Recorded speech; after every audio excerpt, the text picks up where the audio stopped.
ನಮಸ್ಕಾರ, ನನ್ನ ಹೆಸರು ಮಹೇಶ್.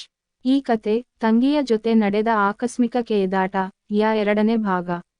ಈ ಕತೆಯನ್ನು ನಾನು ತಂಗಿಯ ಜೊತೆ ನಡೆದ ಆಕಸ್ಮಿಕ ಕೇದಾಟ ಭಾಗ 2 ಎಂದು ಕರೆಯುತ್ತೇನೆ. ಮೊದಲನೆಯ ಭಾಗದಲ್ಲಿ ನನ್ನ ಮತ್ತು ತೇಜುವಿನ ತುಂಟಾಟ ಹೇಗೆ ಕೇದಾಟಕ್ಕೆ ತಿರುಗಿತು ಎಂಬುದನ್ನು ವಿವರಿಸಿದ್ದೇನೆ. ಈ ಕತೆಯಲ್ಲಿ ಮುಂದೆ ಏನಾಯಿತು, ಹೇಗೆ ನಾವಿಬ್ಬರು ನಿಜವಾಗಿಯೂ ಕೇದಾಡಿದೆವು ಎಂಬುದನ್ನು ವಿವರಿಸುತ್ತೇನೆ. ನಾವಿಬ್ಬರು ಆ ರೀತಿ ಕೇದಾಡಿದ ನಂತರ ನಾನು ನನ್ನ ರೂಮಿಗೆ ಹೋದೆ.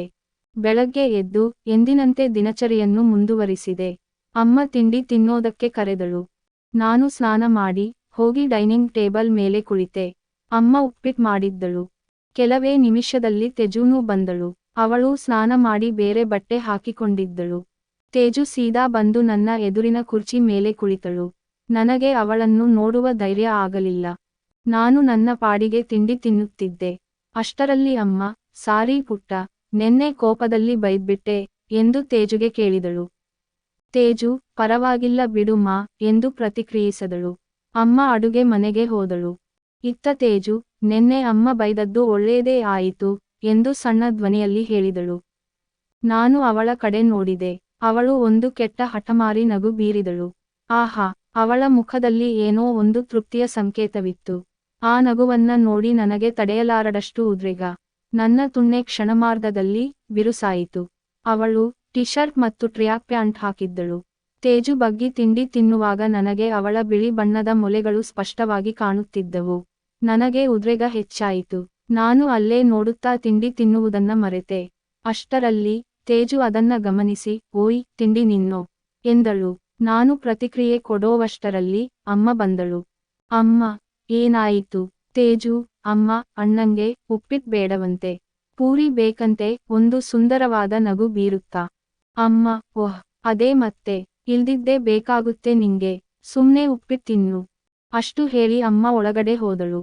ಇತ್ತ ತೇಜು ತನ್ನ ಕಣ್ಣಿನಿಂದ ಅವಳ ಮೊಲೆಗಳತ್ತ ತೋರಿಸಿ, ಅಣ್ಣ, ಪೂರಿ ಬೇಕಾ ಎಂದು ಬಿಂಕದಿಂದ ಕೇಳಿದಳು. ನನಗೆ ಏನು ಹೇಳಬೇಕು ಎಂದು ಗೊತ್ತಾಗಲಿಲ್ಲ. ಸುಮ್ಮನೆ ಎದ್ದು ನನ್ನ ರೂಮಿಗೆ ಹೋದೆ. ಆ ದಿನ ರಜೆ ಇದ್ದ ಕಾರಣ ಗೆಳೆಯರ ಜೊತೆ ಫಿಲ್ಮಿಗೆ ಬರುತ್ತೇನೆ ಎಂದು ಹೇಳಿದ್ದೆ. ಅದಕ್ಕಾಗಿ ಒಂದು ಹಳದಿ ಬಣ್ಣದ ಟಿ ಶರ್ಟ್, ನೀಲಿ ಜೀನ್ಸ್ ಏರಿಸಿಕೊಂಡು ಬೈಕ್ ಏರಿ ಹೊರಟೆ. ನಾನು ಬೈಕ್ ತೆಗೆಯುವಾಗ ತೇಜು ಬಂದು ಬಾಗಿಲಲ್ಲಿ ನಿಂತಳು. ಅವಳ ಮುಖ ನಿಚಿಕೆಯಿಂದ ತುಂಬಿತ್ತು. ಆ ದೃಶ್ಯ ಕಂಡು ನಾನು ನಿಜವಾಗಿಯೂ ಕಳೆದು ಹೋದೆ. ಹೊಸದಾಗಿ ಮದುವೆಯಾದ ಹೆಂಡತಿ ತನ್ನ ಗಂಡನು ಹೊರಗೆ ಹೋಗುವಾಗ ಬಂದು ಪ್ರೀತಿಯನ್ನು ತೋರುವ ಹಾಗೆ ಇತ್ತು ಆ ದೃಶ್ಯ. ನನಗೆ ಫಿಲಂ ಕ್ಯಾನ್ಸಲ್ ಮಾಡಿ ಮನೆಯಲ್ಲೇ ಉಳಿಯಲಾ ಎಂಬ ಬಯಕೆ ಶುರುವಾಯಿತು. ಮತ್ತೊಮ್ಮೆ ಬೇಡ ಎಂದೆನಿಸಿ ಬೈಕ್ ತೆಗೆದು ಫಿಲ್ಮಿಗೆ ಹೋದೆ. ಫಿಲಂ ಮುಗಿದ ನಂತರ ಹೋಟೆಲ್ನಲ್ಲೇ ಗೆಳೆಯರು ಸೇರಿ ಊಟ ಮಾಡಿದೆವು.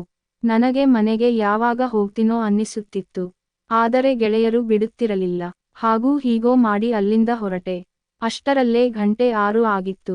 ಮನೆ ತಲುಪುವಷ್ಟರಲ್ಲಿ ಬೆಳಗ್ಗೆ 6:30 ಆಯಿತು. ಬೈಕ್ ಪಾರ್ಕ್ ಮಾಡಿ ಮನೆ ಒಳಗೆ ಹೋದೆ. ಅಮ್ಮ ತುಂಬಾ ಅವಸರದಲ್ಲಿದ್ದಳು.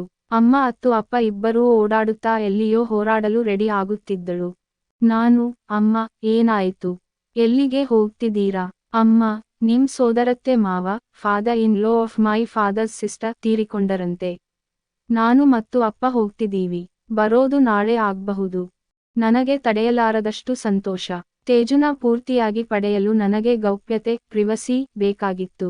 ಆ ದಿನ ಬರುತ್ತೆ ಅಂದುಕೊಂಡಿದ್ದೆ, ಆದರೆ ಇಷ್ಟು ಬೇಗ ಬರುತ್ತೆ ಅಂದುಕೊಂಡಿರಲಿಲ್ಲ. ತೇಜು ಅಲ್ಲೇ ಸೋಫಾ ಮೇಲೆ ಕುಳಿತು ಟಿವಿ ನೋಡುತ್ತಿದ್ದಳು. ನಾನು ಒಮ್ಮೆ ಅವಳನ್ನು ನೋಡಿದೆ. ಅವಳು ನನ್ನನ್ನು ನೋಡಿ ಹುಬ್ಬನ್ನು ಒಂದು ಸರತಿ ಹಾರಿಸಿ ಕಣ್ಣು ಹೊಡೆದು ಮುಗುಳ್ನಕ್ಕಳು. ಅಮ್ಮ, ಅಡುಗೆ ಏನೂ ಮಾಡಿಲ್ಲ. ತೇಜು ಮಾಡ್ತಾಳೆ, ಅವಳಿಗೆ ಹೆಲ್ಪ್ ಮಾಡು. ನಾನು, ಹೆಲ್ಪಾ? ನಂಗೇನಾಗಲ್ಲ. ತೇಜು, ಅಣ್ಣ, ಪೂರಿ ಮಾಡ್ತೀನೋ? ಪೂರಿ ಬೇಕಾದ್ರೆ ಹೆಲ್ಪ್ ಮಾಡು. ಪೂರಿ ಅನ್ನು ಒತ್ತಿ ಹೇಳಿದಳು. ನಾನು, ಅಹಂ, ಸರಿ. ಅಷ್ಟರಲ್ಲಿ ಅಮ್ಮ ಮತ್ತು ಅಪ್ಪ ರೆಡಿ ಆಗಿ ಹೊರಟರು. ಅವರನ್ನ ಕಳಿಸಲು ನಾನು ಮತ್ತು ತೇಜು ಬಾಗಿಲವರೆಗೆ ಹೋದೆವು. ಮೊದಲು ತೇಜು ಹೋದಳು. ನಂತರ ನಾನು ಹೋಗಿ ಅವಳಿಗೆ ನನ್ನ ಬುಜ್ಟಾಗುವಂತೆ ಪಕ್ಕದಲ್ಲಿ, ಸ್ವಲ್ಪ ಅವಳಿಗಿಂತ ಹಿಂದೆ ನಿಂತೆ. ನನ್ನ ಭುಜ ಅವಳಿಗೆ ತಾಗುತ್ತಿದ್ದಂತೆ ಅವಳು ತಿರುಗಿ ನೋಡಿದಳು. ನನ್ನನ್ನ ನೋಡಿ ಸುಮ್ಮನೆ ಮುಂದೆ ತಿರುಗಿದಳು. ಅಮ್ಮ, ಅಪ್ಪ ಕಾರ್ ಹತ್ತಿ ಹೊರಟರು. ನಾನು ಸ್ವಲ್ಪ ಧೈರ್ಯ ತೆಗೆದುಕೊಂಡು ಅವಳ ಒಂದು ಕುಂಡೆಯನ್ನು ಜೋರಾಗಿ ಒತ್ತಿದೆ. ನನ್ನ ಪೂರ್ತಿ ಅಂಗೈ ಅವಳ ಕುಂಡೆಯ ಮೇಲಿತ್ತು. ಮತ್ತು ನನ್ನ ಬೆರಳುಗಳು ಅವಳ ಕುಂಡೆಗಳ ನಡುವಿನ ಸಂದಿಯೊಳಗೆ ತೂರಿದ್ದವು.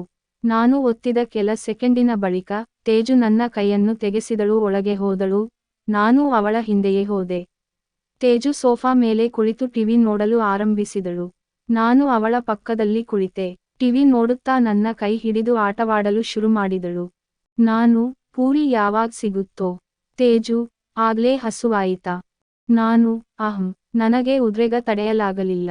ಹೇಗೆ ಮುಂದೆವರೆಯುವುದು ಎಂದು ಯೋಚಿಸುವಾಗ ಒಂದು ಐಡಿಯಾ ಬಂತು. ನಾನು ಸೋಫಾದ ಒಂದು ಕಡೆ ತಲೆ ಮಾಡಿ ಮಲಗಿಕೊಂಡೆ.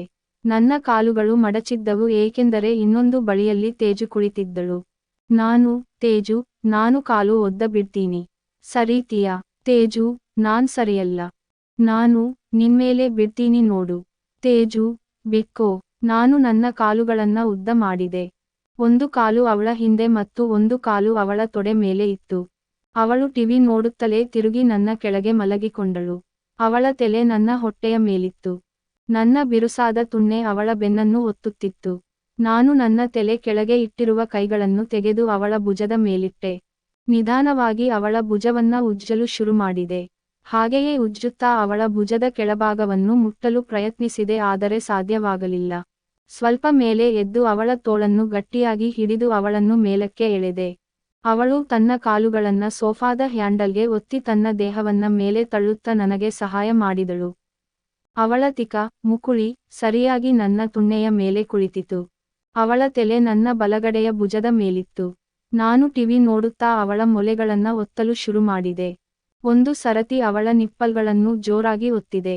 ಅವಳು ನೋವಿಂದ ನನ್ನ ಕೈಯನ್ನ ಗಟ್ಟಿಯಾಗಿ ಹಿಡಿದು, ಪೂರ್ಣವಿರಾಮ ಉದ್ಧರಣ ಎಂದು ಸಣ್ಣ ಧ್ವನಿಯಲ್ಲಿ ಕೂಗಿ ಸುಮ್ಮನಾದಳು. ನನಗೆ ಉದ್ರೇಗವನ್ನು ತಡೆಯಲು ಆಗಲಿಲ್ಲ. ಅವಳನ್ನು ಹಿಡಿದು ಒಂದು ಸುತ್ತು ತಿರುಗಿದೆ. ಅವಳು ಕೆಳಗೆ ಹೋದಳು, ನಾನು ಮೇಲೆ ಬಂದೆ. ಅವಳ ಕುಂಡೆಯನ್ನು ಹಸಿದ ಪ್ರಾಣಿಯಂತೆ ನನ್ನ ತುಣ್ಣೆಯಿಂದ ಬೇಗಬೇಗನೆ ಉಜ್ಜಲು ಆರಂಭಿಸಿದೆ. ನನ್ನ ವೇಗ ಅತಿಯಾಗಿತ್ತು.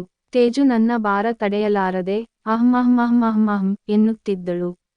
ನಾನು ನನ್ನ ನಿಯಂತ್ರಣ ಕಳೆದುಕೊಂಡಿದ್ದೆ. ಅಷ್ಟರಲ್ಲಿ ತೇಜು ಬಲದಿಂದ ನನ್ನನ್ನು ತಳ್ಳಿದಳು. ನಾನು ಕೆಳಗೆ ಬಿದ್ದೆ. ತೇಜು ಎದ್ದು ನಿಂತು, ತೇಜು, ಏನ್ ಇಷ್ಟೊಂದು ಅರ್ಜೆಂಟು? ನಾನು, ನಂಗೆ ತಡ್ಕೊಳ್ಳೋಕೆ ಆಗ್ತಿಲ್ಲ ತೇಜು, ಪ್ಲೀಸ್ ಬಾ. ತೇಜು, ಸರಿ ಹಾಗಾದ್ರೆ ಬಾ. ಮೊದಲಿನಂತೆ ಸೋಫಾ ಮೇಲೆ ಮಲಗಿದಳು. ನಾನು ಪ್ಯಾಂಟ್ ತೆಗೆದು, ಕಾಚದ ಮೇಲೆ ಅವಳ ಮೇಲೆ ಮಲಗಿ ಅವಳ ಕುಂಡೆ ಮೇಲೆ ನನ್ನ ತುಣ್ಣೆಯನ್ನು ಉಜ್ಜಲು ಆರಂಭಿಸಿದೆ. ಮೊದಲೇ ತುಂಬಾ ಹೊತ್ತಿನಿಂದ ಉದ್ರೇಗದಿಂದ ಇದ್ದ ಕಾರಣ ಕೆಲವೇ ನಿಮಿಷದಲ್ಲಿ ನಾನು ಉದ್ಗಾರಗೊಂಡೆ, ಅಜಕ್ಯುಲೇಷನ್. ನನ್ನ ಚಡ್ಡಿಯೆಲ್ಲ ವೀರ್ಯಾಣುವಿನಿಂದ ಒದ್ದೆಯಾಯಿತು. ನಾನು ಎದ್ದು ನಿಂತೆ. ತೇಜು ನನ್ನ ಒದ್ದೆ ಚಡ್ಡಿಯನ್ನು ನೋಡಿ, ಮುಗಿತಾ ಎಂದಳು. ನಾನು ಮುಗುಳ್ನಕ್ಕೂ ಸುಮ್ಮನಾದೆ. ತೇಜು, ಸ್ನಾನ ಮಾಡ್ಕೊಂಡ ಬಾ, ಊಟ ಮಾಡೋಣ. ನಾನು, ನೀ ಮಾಡೋಲ್ವಾ? ಪೂರ್ಣವಿರಾಮ. ತೇಜು, ಅರ್ಥವಾಯಿತು. ನೀವು ಹೋಗಿ, ನಾವು ಹಿಂದೆಯೇ ಬರ್ತೀವಿ. ಅವಳಿಗೆ ನನ್ನ ಬಯಕೆ ಅರ್ಥವಾಯಿತು. ನಾನು ಬಾತ್ರೂಮಿಗೆ ಹೋಗಿ ಬಟ್ಟೆ ಬಿಚ್ಚಿ ಕಾಚದ ಮೇಲೆ ನಿಂತೆ. ಅಷ್ಟರಲ್ಲಿ ತೇಜು ಬಂದಳು. ತೇಜು ತನ್ನ ಬಟ್ಟೆ ಬಿಚ್ಚಿಟ್ಟು ಬರೀ ಚಡ್ಡಿ ಮತ್ತು ಬ್ರಾ ಮೇಲಿದ್ದಳು. ತೇಜು ಒಳಗೆ ಬಂದು ಶವರ್ ಕೆಳಗೆ ನಿಂತಳು. ನಾನು ಅವಳ ಹತ್ತಿರ ನಿಂತೆ. ಶವರ್ ಆನ್ ಮಾಡಿದಳು. ನಮ್ಮ ಮೇಲೆ ಮಳೆ ಹನಿಯಂತೆ ನೀರು ಬೀಳಲು ಶುರು ಮಾಡಿತು. ನಾವಿಬ್ಬರೂ ಒದ್ದೆಯಾದವು. ನಾನು ಮತ್ತೆ ಉದ್ರೇಗಕ್ಕೆ ಒಳಗಾದೆ. ಗಟ್ಟಿಯಾಗಿ ತೇಜುಳನ್ನ ಹಿಂದಿನಿಂದ ತಬ್ಬಿಕೊಂಡೆ. ಅವಳ ಕಿವಿಯಲ್ಲಿ ಸಣ್ಣ ಧ್ವನಿಯಲ್ಲಿ, ತೇಜು, ನಾನು ನಿನ್ನ ತುಂಬಾ ಪ್ರೀತಿಸ್ತೀನಿ.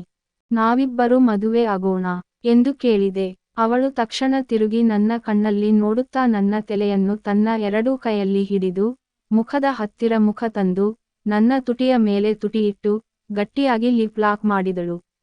ನಾವಿಬ್ಬರು ಕಿಸ್ ಮಾಡಲು ಶುರು ಮಾಡಿದೆವು. ನಾನು ಶವರ್ ಆಫ್ ಮಾಡಿ, ತೇಜುಳನ್ನ ಹಾಗೆ ತೆತ್ತಿಕೊಂಡು, ಬೆಡ್ರೂಮಿಗೆ ಹೋದೆ.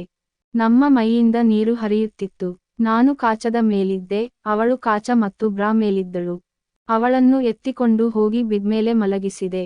ಅವಳ ಬ್ರಾವನ್ನು ತೆಗೆದು, ಅವಳ ಮೊಲೆಗಳನ್ನು ಹಿಚುಕಲು ಶುರು ಮಾಡಿದೆ. ನಂತರ ಚೀಪಲು ಆರಂಭಿಸಿದೆ. ಚೀಪುತ್ತಾ ಹಾಗೆ ಕೆಳಗೆ ಬಂದು ಅವಳ ಹೊಟ್ಟೆ ಭಾಗವನ್ನ ಚೀಪಲು ಶುರು ಮಾಡಿದೆ. ಕೆಳಗೆ ಬಂದು, ಎರಡು ಕೈಯಿಂದ ಅವಳ ಕಾಚವನ್ನ ತೆಗೆದೆ. ಅವಳ ತುಲ್ಲು ಆಗಲೇ ಅದ್ದೇ ಆಗಿತ್ತು. ನಮ್ಮ ಮೈಮೇಲಿದ್ದ ನೀರೆಲ್ಲ ನಮ್ಮ ಶಾಖಕ್ಕೆ ಒಣಗಿ ಹೋಯಿತು. ಅವಳ ಒದ್ದೆ ತುಲ್ಲನ್ನು ಮುಟ್ಟಿದೆ, ಮೆಲ್ಲಗೆ ತುಲ್ಲಿನ ಮೇಲ್ಭಾಗವನ್ನು ಉಜ್ಜಲು ಆರಂಭಿಸಿದೆ.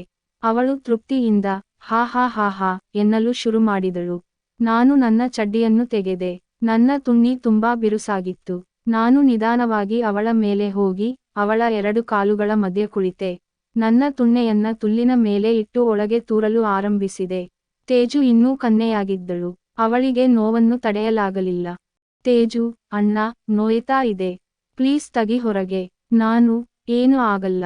ಸ್ವಲ್ಪ ತಡ್ಕೋ, ಆಮೇಲೆ ಮಜಾ ಸಿಗುತ್ತೆ. ತೇಜು, ಆಗ್ತಿಲ್ಲ ಕಣೋ. ನಾನು, ಪ್ಲೀಸ್ ತೇಜು, ಸ್ವಲ್ಪ ತಡ್ಕೋ. ಅಷ್ಟು ಹೇಳುತ್ತಾ, ಜೋರಾಗಿ ತುರುಕಿದೆ. ತೇಜು ನೋವಿಂದ, ಅಮ್ಮ ಎಂದು ಕೂಗಿದಳು. ಅವಳ ತುಲ್ಲಿನಿಂದ ರಕ್ತ ಬರಲು ಶುರು ಮಾಡಿತು. ನೋವಿನಿಂದ ಅವಳ ಕಣ್ಣಲ್ಲಿ ನೀರು ಬರಲು ಆರಂಭಿಸಿತು. ನಾನು ಸ್ವಲ್ಪ ಹೊತ್ತು ನನ್ನ ತುಣ್ಣೆಯನ್ನು ಅವಳ ತುಲ್ಲಿನಲ್ಲೇ ಇಟ್ಟು, ನಂತರ ನಿಧಾನವಾಗಿ ಕೇಯಲು ಶುರು ಮಾಡಿದೆ. ಆಮೇಲೆ ಆಗಿದ್ದೆಲ್ಲ ಸ್ವರ್ಗ. ನಾವು 10 ನಿಮಿಷದವರೆಗೆ ಕೇದಾಡಿದೆವು. ನಂತರ ಊಟ ಮಾಡಿ, ಇಡೀ ರಾತ್ರಿ 3 ರಿಂದ 4 ಸರತಿ ಉದ್ಗಾರಗೊಂಡೆವು.